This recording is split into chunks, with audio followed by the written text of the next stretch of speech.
Hey everyone, today I want to talk about some great tools that you can use from 4th edition to help you with your current campaign. 4th edition was not very well received by the community. I personally think that it's much better than people say that it is. Whatever you think of it, the edition does contain a lot of good material that you can apply to your current games. Today I am going to look at a few things from the Dungeon Master's Guide 2. So let's take a look at some of these features. The first thing I want to look at is companions. These are similar to sidekicks that were introduced in Tasha's Cauldron, and they serve the purpose of helping the party in specific circumstances. Companions come in handy if the party is smaller than usual or is missing a specific skill set like healing or spellcasting. The companion can fill that gap without forcing a player to use a character that they don't want to play.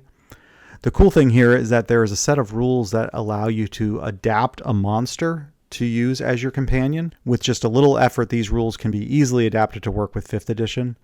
The great thing here is that it's different from sidekicks in that these companions are not just stat blocks. You build them with actual behaviors and secrets and agendas. They're doing what they're doing for a reason, not just to be another bag of hit points for the party.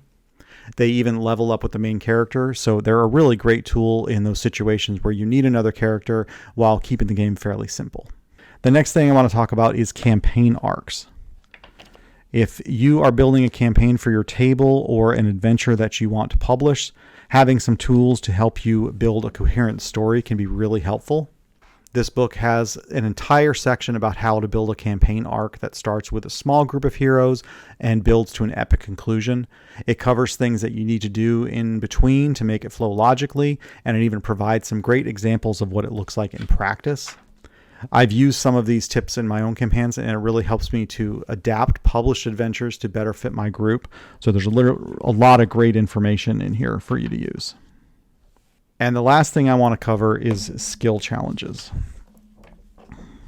Those familiar with skill challenges will probably be wanting to throw something at the screen right now, but hear me out. I fully understand that the mechanics behind skill challenges are flawed and they only serve to destroy the fun of role-playing. But let's look at the chapter more closely and focus on the intent rather than the implementation. The idea behind skill challenges is that you are setting up a scenario where the party must achieve some objective. The way to achieve the objective is not through combat, but rather through social interaction. The difficulty is defined by how many successful skill checks you get before you get a number of failures.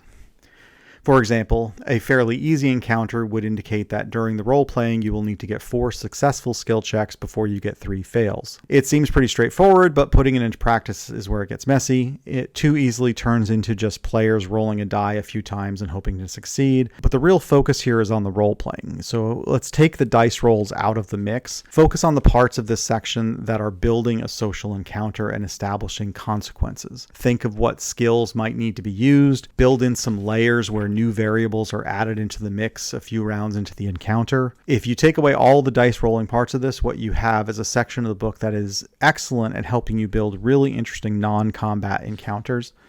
It even gives a whole bunch of examples that you can use right out of the box for social encounters, as well as some chases and things like that. Don't get too hung up on the mechanics and use this section to help you make better social encounters, and you'll really find that it actually is quite helpful.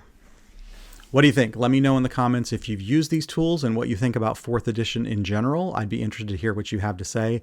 Please subscribe to the channel and make sure you check out this video. Until next time, take care.